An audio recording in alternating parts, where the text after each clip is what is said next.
Salut et bienvenue dans le Mycélium. Je m'appelle Claire et sur ce podcast, je te partage mes lectures et mes apprentissages pour nourrir nos réflexions, décristalliser nos idées reçues, se mettre à la page sur les questions de féminisme, de diversité et d'inclusivité dans toutes leurs ramifications. À chaque fois, je te propose de suivre un nouveau filament du Mycélium pour voir où il nous mène. C'est parti pour l'épisode du jour. Dis-moi ce que tu lis et je te dirai qui tu es. L'une de mes idées pour le Mycélium, c'est de faire des fiches de lecture coup de cœur quand je découvre une nouvelle pépite. Mais vu que j'ai quelques années de retard au démarrage, plutôt qu'une avalanche de fiches qui vont nous lasser assez vite, toi comme moi, je te propose un épisode spécial de fin d'année sur mes lectures coup de cœur de l'année. Ouais, originalité, bonjour. Ça va être trop tard pour les glisser dans la chaussette du Père Noël, mais parfait pour claquer tes étrennes en librairie. Toutes les excuses sont bonnes, n'est-ce pas ? Cette année, c'est une première pour moi. C'est la première fois que j'ai beaucoup plus de coups de cœur essais que romans. Il faut dire que ce n'est qu'après mon burn-out que j'ai commencé à lire des essais, donc il y a 3 à 4 ans. Avant, ça me paraissait chiant et pas intéressant. Ah, la jeunesse. Je me rends compte que c'est tout mon rapport à la lecture qui a changé. Plus question de quantité, mais plutôt la qualité, aller chercher des perles rares, et donc aussi lire des essais pour approfondir certains sujets. Effet secondaire, quand on se met aux essais, ça fait prendre du recul sur les fictions qu'on lit. Fatalement, ce qui me plaisait avant beaucoup peut maintenant me paraître un peu facile ou carrément faux ou chiant.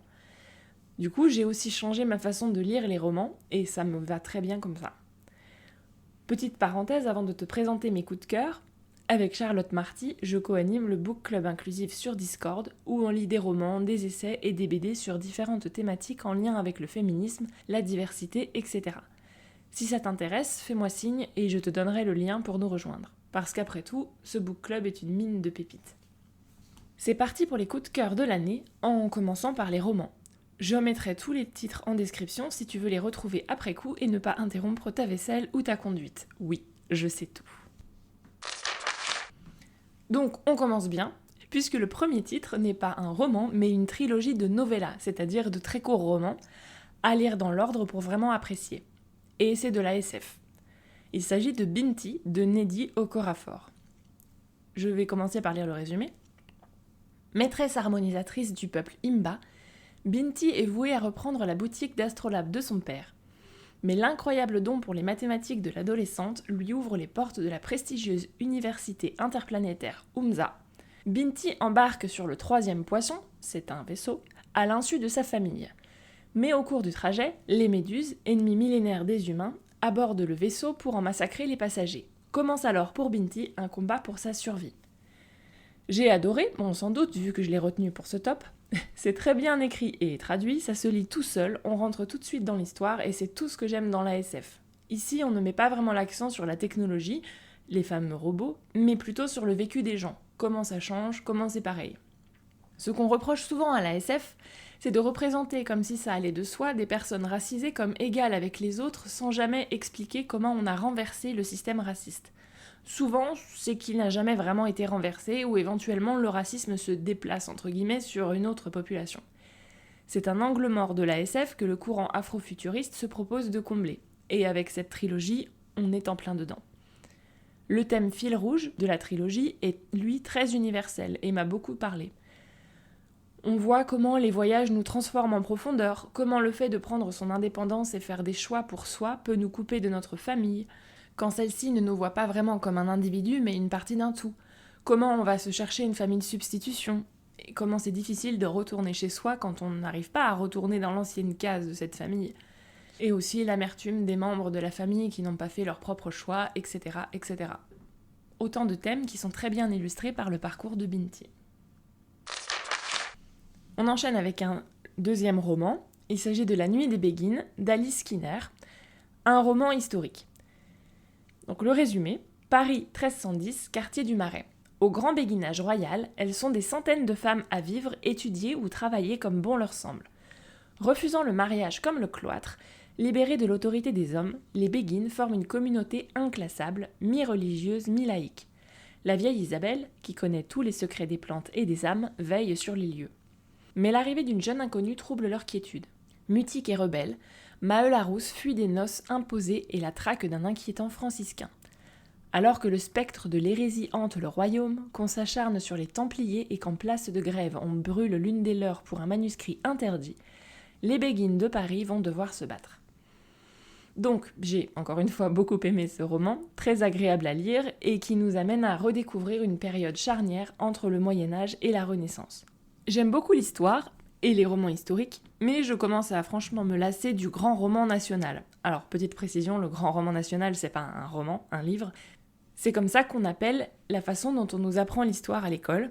C'est une version assez romancée qu'une nation donne de sa propre histoire, en passant sous le tapis tout ce qui ne l'intéresse pas. Une histoire évidemment masculine, faite de batailles, de dates à n'en plus finir, de génies masculins et de têtes couronnées. Avec ce genre de roman comme La Nuit des Béguines, c'est tout le contraire. On nous parle d'une communauté de femmes tombées dans l'oubli depuis, mais qui ont vraiment existé, et pour cause, elles ne rentraient pas dans les cases. On nous le dit, on nous le répète, l'histoire est vraiment devenue intéressante à la Renaissance. Avant, c'était sombre et chiant. C'est pour ça qu'on l'appelle le Moyen-Âge. Tout ça, c'est de la connerie. Typiquement, la période où se situe ce bouquin, juste avant la Renaissance, me passionne depuis quelque temps, parce que ce sont les prémices avant que tout parte en sucette, notamment avec les chasses aux sorcières, puis la mise en marche de ce qui est devenu le capitalisme tel qu'on le connaît aujourd'hui. C'est fascinant, mais quand même un peu désespérant, de rembobiner un peu pour voir ce qui était avant, les choix qui ont été faits et ce qui aurait pu être. Typiquement, ici, avec la place de ces femmes qui fixaient leurs propres règles, mais pas de panique, on ne les a pas laissées faire très très longtemps. La troisième fiction, c'est aussi un roman historique, qui se passe d'ailleurs à peu près à la même période que La Nuit des Béguines. Exceptionnellement pour moi, c'était une relecture, j'avais déjà lu ce livre il y a une dizaine d'années, et franchement je ne regrette pas, parce que j'en avais gardé un souvenir bof, alors que là, à la relecture, j'ai absolument adoré. Il s'agit d'Un monde sans fin de Ken Follett. C'est la suite des Piliers de la Terre. L'histoire débute en 1327 avec 4 enfants témoins dans la forêt anglaise du meurtre de 2 soldats au service de la reine par un chevalier qui enterre ensuite une lettre dont le contenu pourrait mettre en danger la couronne d'Angleterre. Cette tuerie lie à jamais le sort des enfants. Donc, Un monde sans fin se passe à peu près à la même période que La Nuit des Béguines. Donc une période qui, en ce moment, me fascine, je le disais. Et non seulement le livre est bien pour son intrigue elle-même, les personnages, etc., mais j'ai aussi beaucoup aimé tout ce qui se passe en arrière-plan. Sans forcément que l'auteur n'attire notre attention dessus, mais mine de rien, c'est là. On voit par exemple la place des femmes dans la société de l'époque, avec l'ombre croissante de l'ascension du clergé en arrière-plan. Note à moi-même, il faut que j'évite d'écrire mes chroniques avec la musique du Seigneur des Anneaux en toile de fond, parce que là, en disant ça, j'ai l'image de l'ombre du Mordor qui s'étend sur le monde sans fin. Ça n'a aucun rapport, mais c'est exactement ça. Et on voit aussi en arrière-plan, l'air de rien, une histoire qui va à l'encontre de ce mythe du progrès inexorable qu'on nous présente quand on décrit l'histoire. Un monde sans fin se passe après les Piliers de la Terre, donc selon cette logique de progrès, tout devrait être mieux, alors qu'en fait tout se casse la figure, le pont, la cathédrale, et aussi de façon plus métaphorique, la condition des femmes. Ensuite, prochaine fiction, un peu l'ovni de cette sélection, c'est d'ailleurs le seul livre audio que j'ai lu cette année, lu en anglais par Tom Hiddleston, qui a travaillé sur l'adaptation ciné que je n'ai pas encore vue personnellement, parce que quitte à écouter des audiobooks, autant faire les choses bien. Et si ça te tente, c'est disponible sur YouTube. Il s'agit de High Rise, IGH, pour Immeuble de grande hauteur en français, de James Graham Ballard. Le résumé. Après son divorce, le docteur Robert Lang déménage à la périphérie londonienne où de nouveaux immeubles ont pris pied, les IGH, immeubles de grande hauteur. Ces immeubles sont de véritables villes intérieures, renfermant des dizaines de services proposés à la population, tels que boulangerie, piscine, boutique, école, etc. Le docteur Lang emménage au 25e étage, appartenant à la classe moyenne. En effet, les étages des immeubles représentent la place hiérarchique des habitants. La classe la moins aisée logera dans les bas étages, la classe moyenne à mi-hauteur et la classe aristocratique dans les appartements luxueux des étages supérieurs. Mais rapidement, le calme de cette prison d'or est ébranlé lorsqu'une panne d'électricité survient au 10e étage, plongeant ainsi tous les habitants dans un confort inhabituel. J'en parle parce que je ne m'attendais absolument pas à ça en commençant ce livre qui m'a complètement fascinée. Vraiment, une fois que j'ai commencé à l'écouter, après j'étais complètement absorbée. Au début, ça me paraissait complètement absurde, et plus on avance, plus le déroulé des événements prend son sens. On voit comment évoluent des gens qui ont toujours eu des gens à dominer quand ils se retrouvent entre eux sans domestique. Comment se comportent les gens qui se sont toujours sentis supérieurs quand ils sont livrés à eux-mêmes et toujours entre eux en vase clos, parce que même la classe la moins aisée du building est quand même plus aisée que la population normale. C'est aussi intéressant de voir agir des gens complètement dépolitisés et privilégiés qui ont toujours accepté et encouragé même le système capitalisme de domination et de hiérarchie, comme s'il n'y avait pas d'alternative, et comment leur sentiment de supériorité finit par se retourner contre eux quand tout se barre en cacahuète. On voit aussi en vase clos le vernis de la sophistication qui saute vite et comment le luxe devient une prison à la moindre panne d'électricité, au moindre grain de sable dans l'engrenage. Finalement, le bâtiment est bien le personnage principal du livre, comme le titre le suggère, et une métaphore de l'ascension sociale. Plus on monte, plus les comportements sont violents et insensés. Pour faire simple, une critique pas très subtile mais très jouissive du pouvoir et un roman qui sort de l'ordinaire, que j'ai adoré lire, ou plutôt écouter. Et pour la dernière fiction du jour, c'est un livre lu justement avec le book club inclusif, et un avertissement s'impose, parce qu'il y a une scène de viol au milieu du livre, et c'est le sujet de toute la deuxième partie du roman. C'est toujours bien de savoir dans quoi on met les pieds ou les yeux. Il s'agit du choix de Viola Ardon.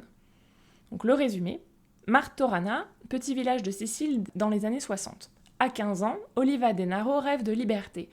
Elle étudie le latin, aime découvrir dans le dictionnaire des mots rares qui l'aident à formuler ses pensées encore confuses. Elle aime courir à en perdre le souffle, aller à la chasse aux escargots avec son père, viser avec son lance-pierre ceux qui se moquent de son ami Saro. Aussi, quand les conventions l'obligent à se soumettre à une loi ancestrale, Oliva se rebelle et fait valoir son droit de choisir, au risque d'en payer le prix fort. C'est un livre très chargé émotionnellement. Je l'ai fini à la fois en larmes et avec un énorme sourire aux lèvres, c'est dire l'ascenseur émotionnel. C'est avant tout une histoire de passage à l'âge adulte, car l'héroïne a 16 ans. J'ai trouvé ce livre particulièrement bien écrit, ça fait vraiment longtemps que j'avais pas lu quelque chose d'aussi bien écrit. À la fois au niveau du style, mais aussi de la construction. Rien n'est laissé au hasard, tout sert le propos de l'histoire ou de l'évolution du personnage, et comme je le lis en français, il est aussi extrêmement bien traduit. Ces grandes thématiques sont la condition féminine, la sororité face au poids de la tradition, et bien sûr, comme le dit le titre, le droit de choisir, et même de désobéir d'ailleurs. Je disais en ouverture que ce livre parle de viol, mais surtout de son traitement dans la loi des années 60 à nos jours. Il est inspiré très librement d'une histoire réelle, celle de Franca Viola, une histoire italienne donc, mais ça m'a amené à me demander ce qu'il en était en France. Et c'est là qu'on se rend compte que la criminalisation du viol est beaucoup plus récente que ce qu'on pourrait raisonnablement supposer. Et c'est tout ce que j'aime dans un roman, avoir à la fois un livre très bien écrit, une histoire intéressante, différente, des beaux personnages, et en même temps quelque chose qui nous amène une réflexion sur notre situation réelle, qui nous invite à poser de nouvelles questions, prendre conscience de nouvelles choses sur nous-mêmes ou ici, sur notre pays. Donc voilà pour les fictions, et maintenant on va passer à mes essais chouchous de l'année. Je vais commencer avec un livre qui a été ma première lecture de l'année, mais en même temps j'ai un peu triché vu que je l'avais commencé en 2022. Il s'agit de Au commencement était, une nouvelle histoire de l'humanité, de David Graeber et David Wengrow. Je vais lire la 4e de couverture. Depuis des siècles, on nous raconte sur les origines des sociétés humaines et des inégalités sociales une histoire très simple.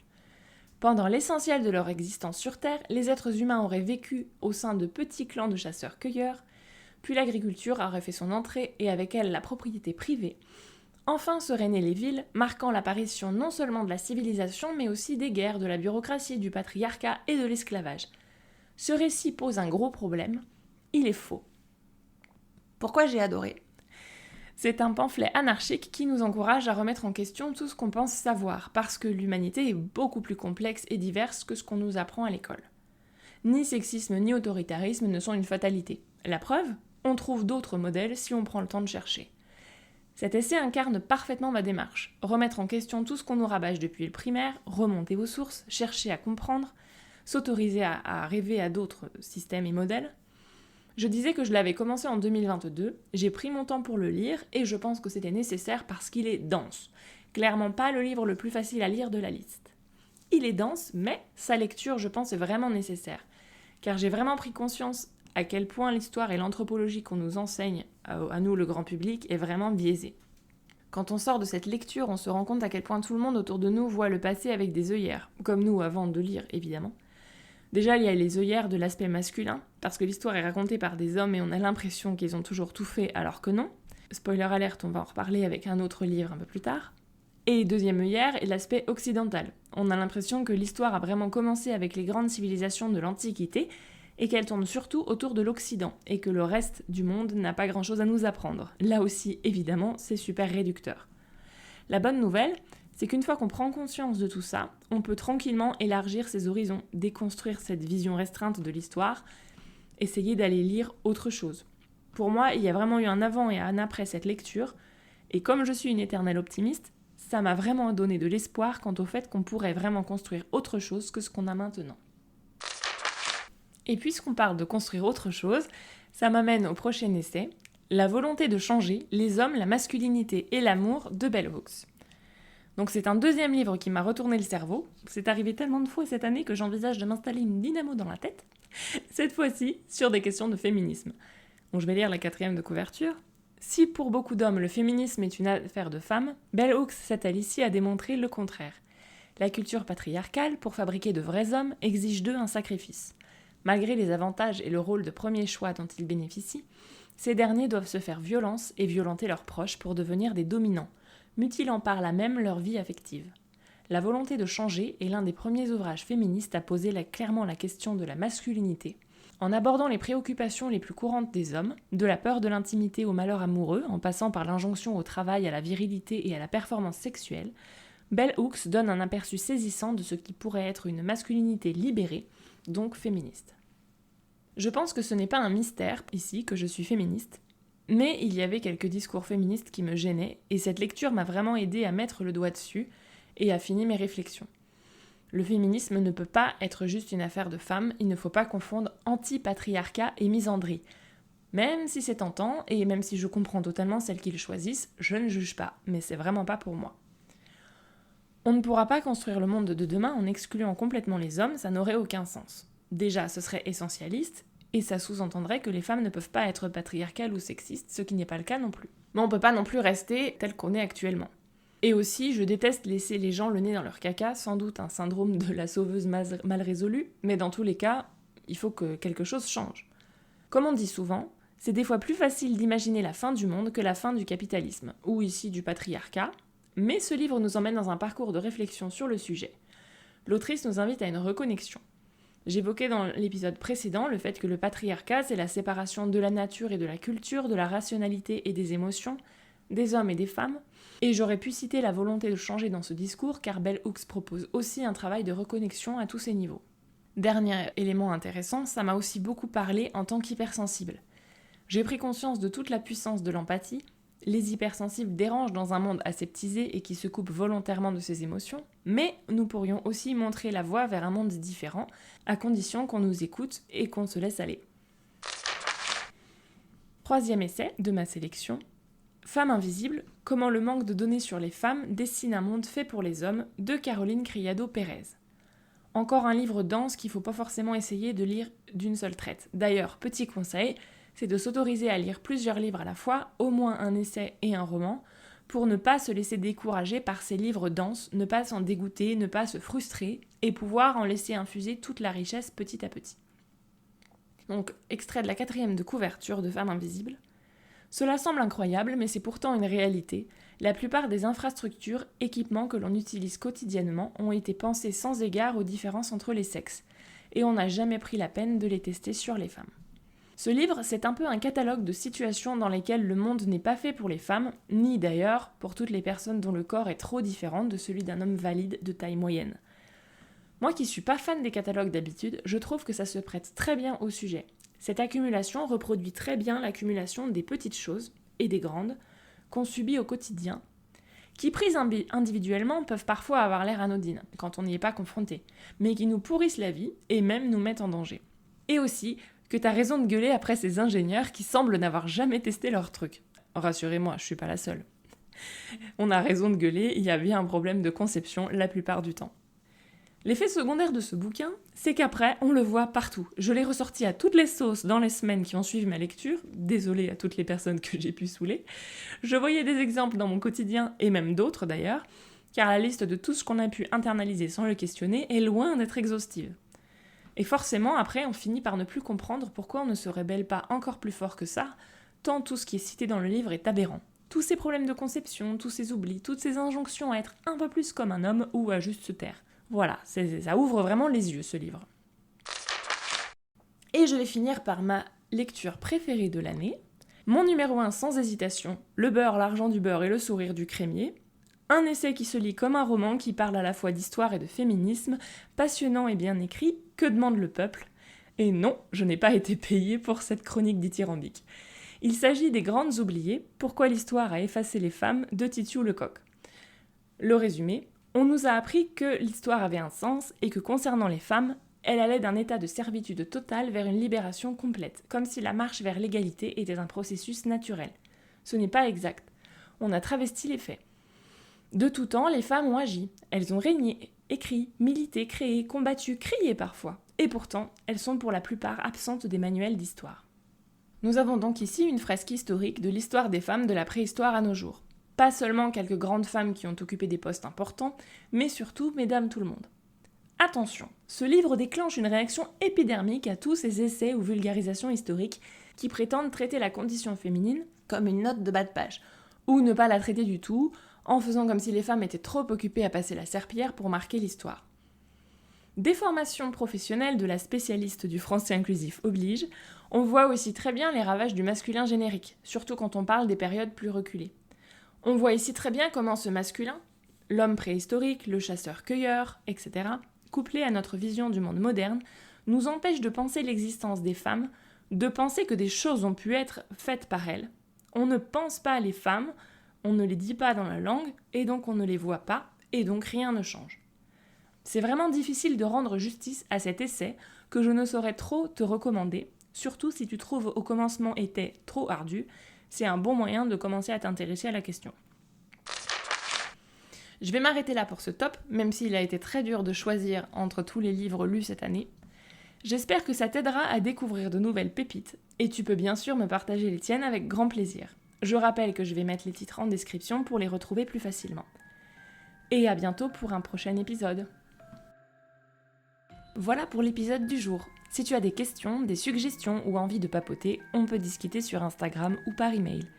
Ce podcast est réalisé bénévolement, donc tu peux le soutenir en faisant un don sur Tipeee si tu peux te le permettre. Ça m'aidera à couvrir mes coûts, oui, acheter des livres et des croquettes pour mes 5 chats. Et sinon, si ce podcast te plaît, tu peux le soutenir en l'envoyant dans les étoiles, 5 de préférence, et en le faisant voyager autour de toi. Merci beaucoup!